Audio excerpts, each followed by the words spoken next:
Avant de vous parler de l'importance des relations partenariales entre les institutions publiques et la société civile dans les relations entre l'Europe et l'Afrique, Madame la directrice m'a demandé de vous dire quelques mots sur mon parcours. Elle vous en a dit déjà un tout petit peu, elle vous en a dévoilé un tout petit peu, mais je voudrais vous dire pourquoi ce sujet de l'Afrique et de l'Europe reste encore important aujourd'hui pour moi, alors que ça fait un peu plus de 40 ans que je vis en Europe, que j'ai travaillé sur 4 de nos 6 continents et que je continue de m'intéresser à nos relations internationales. Je veux juste m'assurer que la personne qui est tout au fond, à côté de la fenêtre, là-bas, vous m'entendez correctement? J'ai un doute. Oui? Ok, parfait. Donc, mon histoire est le fruit d'une immigration non choisie. Une immigration forcée par un drame familial à la fin des années 70 qui m'a contraint, avec ma famille, à rejoindre le Portugal en catastrophe. Et puis, après quelques mois, la France, où j'ai grandi, où j'ai travaillé, j'ai étudié, je me suis mariée, où j'ai eu 2 magnifiques petites filles. Et donc, quand Laetitia dit que je suis profondément attachée à ma double culture, c'est une réalité. Et pour moi, c'est comme un peu les 2 faces d'une même pièce qui ne se sont jamais retrouvées en conflit d'une manière ou d'une autre. Mon histoire est celle de millions de Français et de Françaises qui ont une diversité dans leur parcours, dans leur vie et dans leur histoire. Mais mon histoire, c'est aussi celle de millions de personnes qui fuient les conflits armés, la misère, les conséquences de la crise climatique et d'autres situations qui poussent les êtres humains à chercher refuge ailleurs pour pouvoir survivre.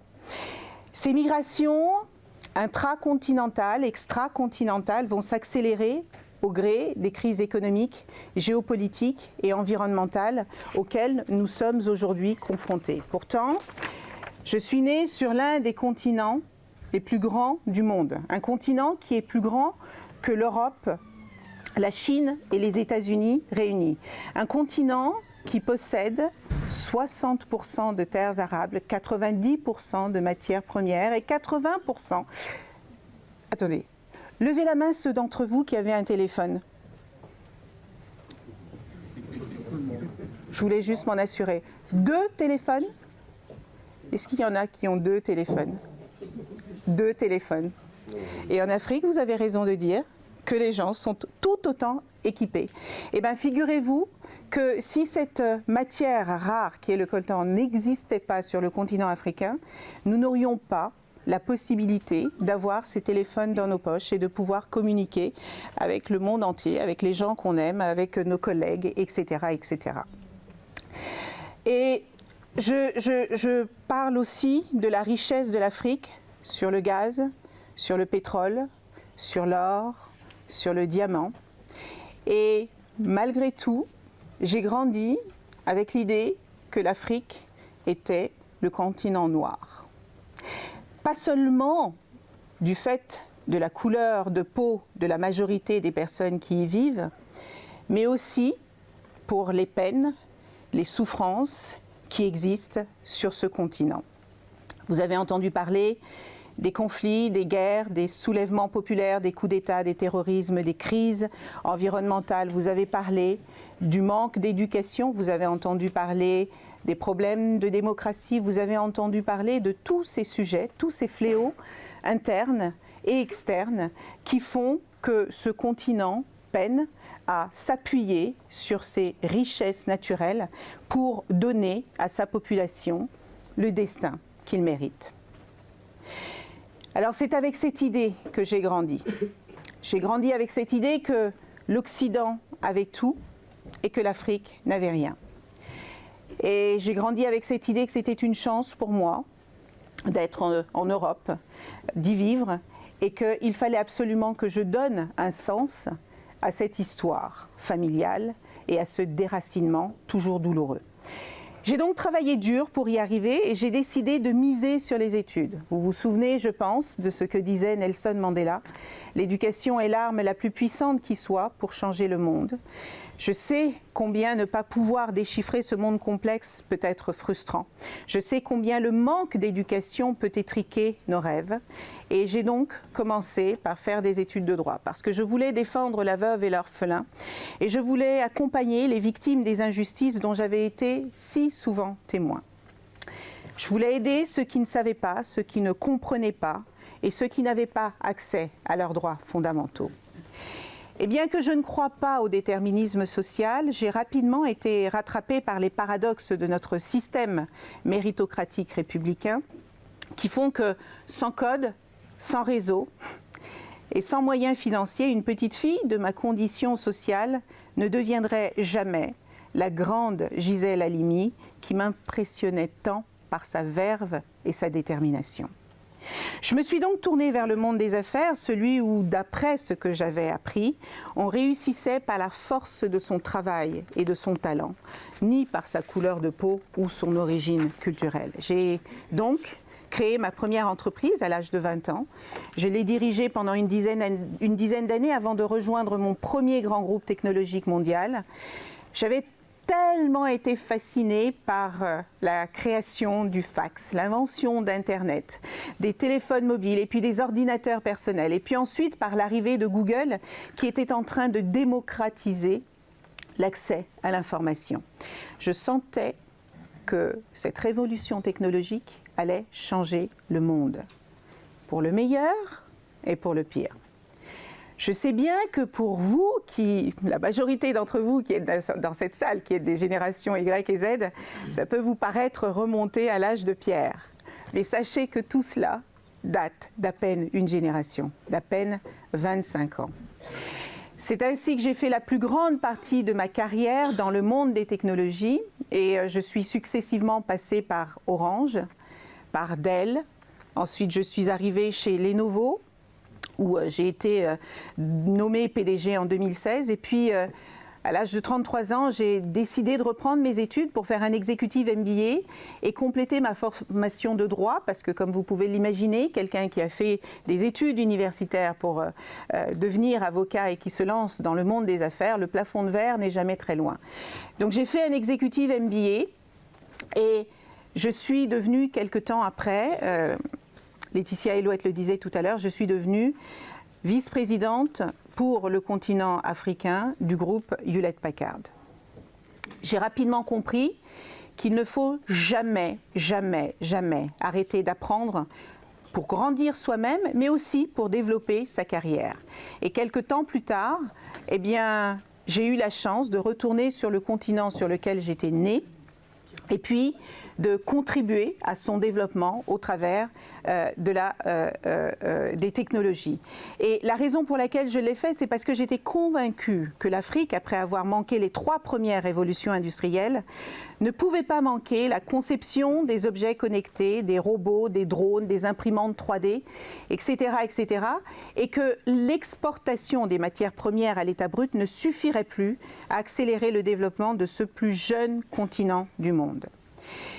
Il faut, j'en suis convaincue, pour redonner espoir à une jeunesse qui préfère risquer sa vie et traverser la Méditerranée à la recherche d'un meilleur avenir, il faut donner à cette jeunesse des moyens et des raisons d'espérer et la possibilité de vivre dignement là où elle se trouve.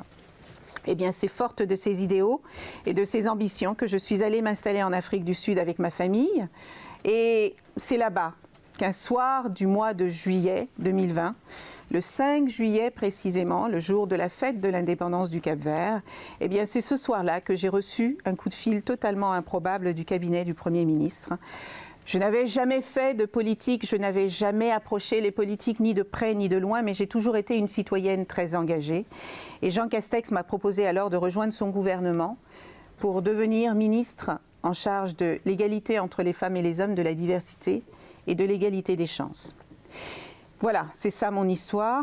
Je vous la raconte non pas pour vous impressionner, parce que des parcours comme le mien, j'en connais beaucoup. Ils sont peut-être moins connus, moins visibles, mais je peux vous assurer qu'ils existent.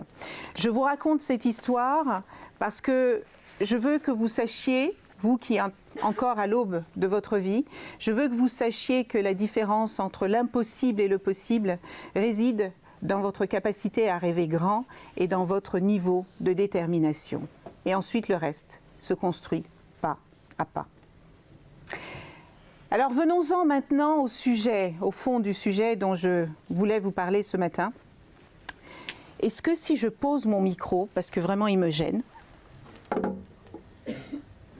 vous allez me dire si vous m'entendez normalement, j'ai une voix qui porte. Est-ce que vous continuez de m'entendre? Oui? Ça va? Ok.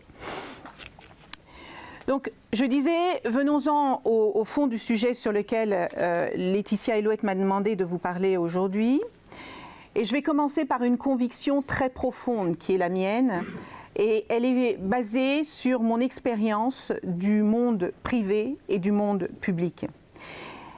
Les défis auxquels nous sommes confrontés aujourd'hui sont bien trop grands, bien trop importants, bien trop complexes pour que les politiques seuls, les entreprises seules, les associations, les activistes ou les individus seuls puissent les résoudre tous. Les problèmes auxquels nous sommes confrontés aujourd'hui sont planétaires et aucun pays n'échappe aux conséquences du dérèglement climatique par exemple ou de la crise énergétique ou économique. Un virus peut faire le tour de la planète en un claquement de doigts. La guerre en Ukraine peut avoir un impact sur le panier moyen de la ménagère française, allemande, ghanéenne ou américaine. Et parce que le terrorisme frappe tous les pays de la même manière et que le chômage des jeunes inquiète tout le monde, et tous les pays d'Afrique en particulier, eh bien seule une coopération mondiale peut permettre de résoudre toutes ces crises. Mais cette coopération doit prendre une nouvelle forme parce que le monde a fondamentalement changé. Et il est donc plus que temps d'établir une gouvernance Afrique-Europe basée sur des partenariats gagnant-gagnant pour rétablir une confiance qui a été mise à rude épreuve ces dernières années. Jusqu'à il y a quelques décennies, les relations entre l'Europe et l'Afrique tournaient essentiellement autour de relations commerciales ou migratoires et la politique de développement était purement caritative. Les choses évoluent aujourd'hui dans le bon sens et l'Afrique est désormais l'une des priorités de la Commission européenne. L'Union européenne est le premier partenaire du continent africain, que ce soit en termes de commerce, d'investissement, de coopération au développement, d'aide humanitaire ou encore de sécurité. Tout simplement, parce que nos deux destins sont intimement liés, n'en déplaise aux Cassandres. Et je crois qu'il était temps d'en arriver à ce niveau de relation parce que l'Afrique est de plus en plus courtisée par des partenaires tels que la Chine, tels que la Russie ou encore l'Inde, la Turquie et aussi les pays du Golfe. En 2019, lorsque je dirigeais Hewlett-Packard, j'ai eu accès à des données qui montraient que le continent africain avait vu le plus grand nombre d'installations de consulats et d'ambassades.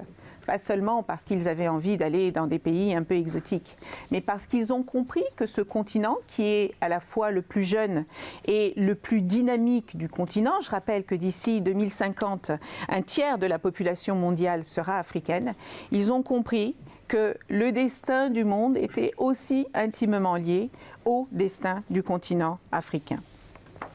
Et cette relation partenariale qui doit s'établir ne peut pas être uniquement économique.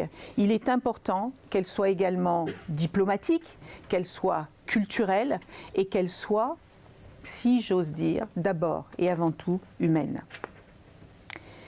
Afrique-France, Afrique-Europe. Quand Emmanuel Macron est arrivé au pouvoir en 2017, il a souhaité renouveler le rapport que la France entretient avec l'Afrique, mais également la relancer sur une échelle multiforme. Parce qu'il a compris que le dialogue entre les deux continents devait absolument changer. Les États restent évidemment des acteurs privilégiés des relations internationales, puisque les crises que nous traversons, comme je vous le disais tout à l'heure, sont planétaires. Beaucoup des questions auxquelles nous sommes confrontés exigent l'implication des institutions publiques, non seulement au niveau local, régional et continental, mais elles nécessitent aussi l'implication du secteur privé et bien sûr, de la société civile. Que ce soit par le biais des diasporas, des échanges universitaires ou par le développement de lieux d'échange et de discussion, comme la conférence que nous avons ce matin, il est important de créer des passerelles extrêmement diversifiées dans lesquelles tout le monde puisse se retrouver. Ces passerelles vont contribuer à renforcer notre compréhension de l'autre, de ses priorités et de ses contraintes. Et c'est ce qui permettra de mieux définir les contours d'un avenir commun. L'Afrique se situe seulement à 14 km de l'Europe. 14 km de l'Europe. Pour ceux d'entre vous qui êtes de grands sportifs, vous pouvez presque les faire à pied. Bon d'accord, c'est un peu long, mais vous pouvez presque les faire à pied. Cette proximité géographique, historique, culturelle, linguistique et humaine jette des ponts entre l'Europe et le continent africain, comme ça n'est le cas avec aucun autre continent. Et pourtant, on se rend compte de plus en plus que ce continent africain a des choix de plus en plus diversifiés de ses partenariats. Et c'est la raison pour laquelle l'Europe doit se positionner comme le partenaire qui collabore non seulement avec le continent africain dans son développement et son émancipation, mais aussi et surtout pour nettoyer cette idée de paternalisme et de profit des ressources naturelles qui existent sur ce continent. Nous devons renouveler notre approche et sortir une bonne fois pour toutes de la relation donateur-bénéficiaire qui fut pendant trop longtemps la posture prise par l'Europe. Une coopération européenne ambitieuse doit reposer sur un partenariat renforcé entre les institutions européennes, entre les États membres et leurs opérateurs techniques et les institutions financières. Ainsi, la France, l'Europe et l'Afrique pourront avancer ensemble et avoir des stratégies communes, co-construites et concertées. Des objectifs clairs, mais surtout des réalisations concrètes. Parce que beaucoup d'entre vous ici avaient entendu des plans et des plans et des plans stratégiques, stratosphériques, qui n'ont donné strictement aucun résultat et auxquels on croit de moins en moins. En février 2022, 80 dirigeants africains et européens se sont réunis à Bruxelles pour un sommet Union européenne-Union africaine. Dans la déclaration finale qui avait été adoptée à l'unanimité, ils se sont accordés sur une vision commune pour consolider un partenariat pour la solidarité, la sécurité, la paix et le développement économique. Et ils ont adopté une déclaration contenant une série d'engagements. Je vais vous en citer 3 qui sont d'actualité et qui sont extrêmement importants. Le premier, qui répond à un défi sanitaire que nous avons tous connu, c'est que l'Union européenne a réaffirmé son intention de fournir à l'Afrique au moins 450 millions de doses de vaccins. Parce qu'il faut savoir que 80% des Africains n'ont pas encore reçu leur dose de vaccin. Un autre enjeu majeur pour l'Afrique concerne les droits de tirage spéciaux, qu'on appelle aussi DTS, qui sont émis par le Fonds monétaire international en 2021 pour amortir les conséquences de la pandémie.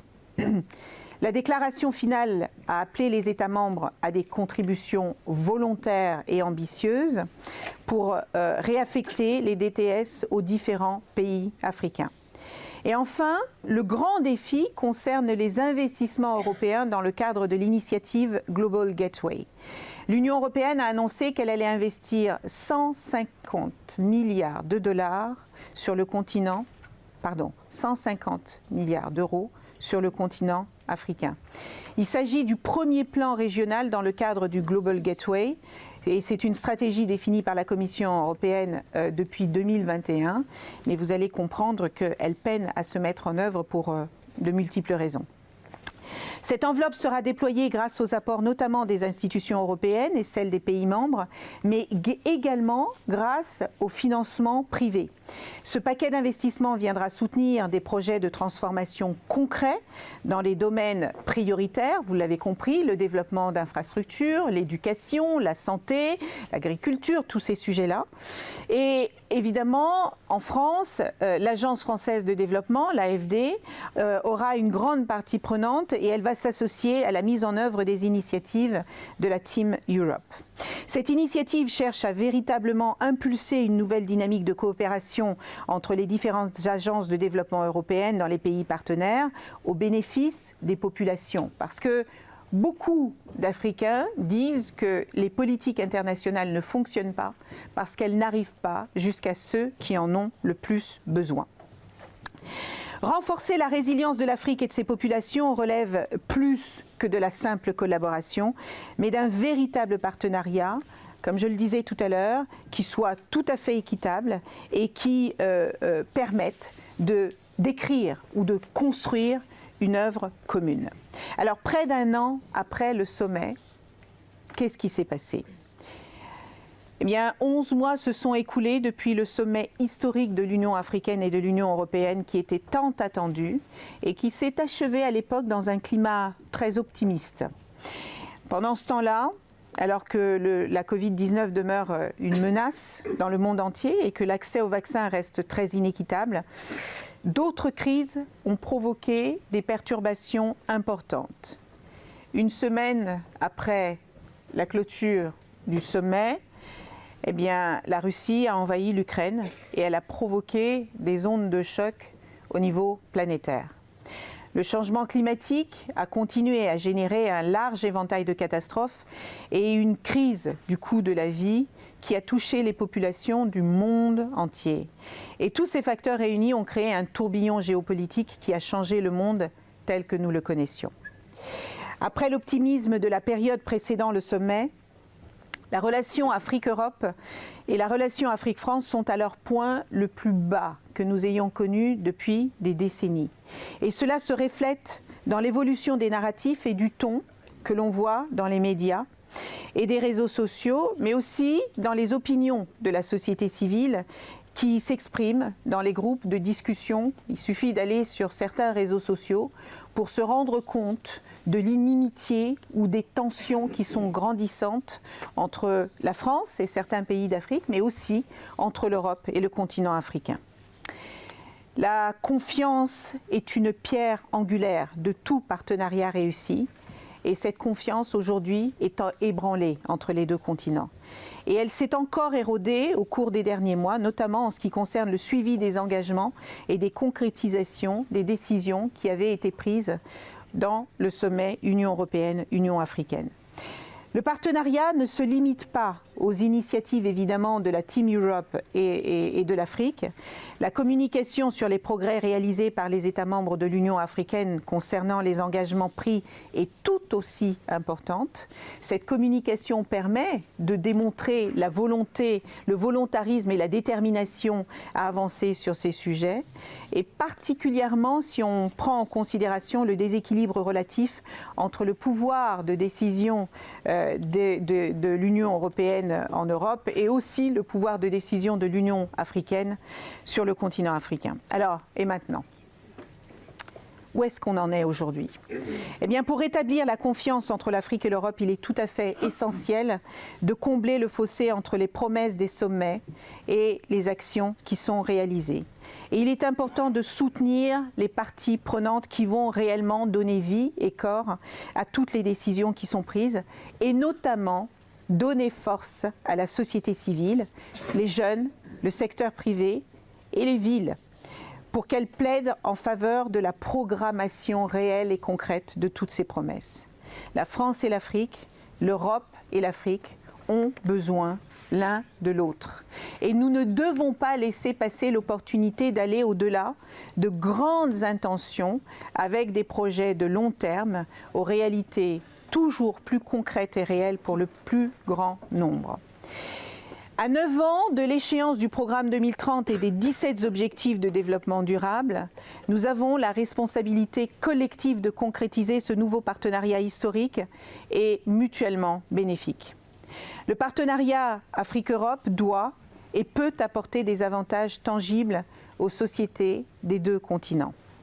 Les dirigeants de l'Union africaine et de l'Union européenne doivent s'attaquer à une multitude de crises afin d'apporter un bénéfice mutuel tangible, mais comme aucun des défis continentaux ou mondiaux complexes auxquels nous sommes confrontés ne sera résolu par les seuls gouvernements, il est impératif que le dialogue et l'interaction se développent au-delà des limites des structures formelles pour travailler avec d'autres parties prenantes et acteurs comme les organisations, comme les ONG, les associations, les entreprises, comme les militants civils, etc., pour tenir compte des voix des citoyens et encore plus particulièrement des jeunes.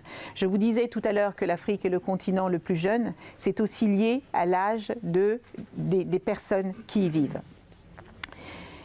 Des événements comme celui qui est organisé aujourd'hui par cet établissement sont des événements extrêmement importants parce qu'ils contribuent à un dialogue plus respectueux entre nos deux continents et ils permettent au partenariat de se pencher sur les crises existentielles et géopolitiques mondiales du XXIe siècle auxquelles nous sommes tous confrontés. Et c'est avec une citation de Frantz Fanon, qui je crois se prête parfaitement à notre époque, que je vais conclure mon propos. Chaque génération doit, dans une relative opacité, découvrir sa mission, la remplir ou la trahir. Je nous souhaite à toutes et à tous, en cette nouvelle année 2023 pleine de défis mais également pleine d'opportunités, de remplir notre mission, pas seulement pour nous, mais aussi pour toutes les générations à venir. Je vous remercie.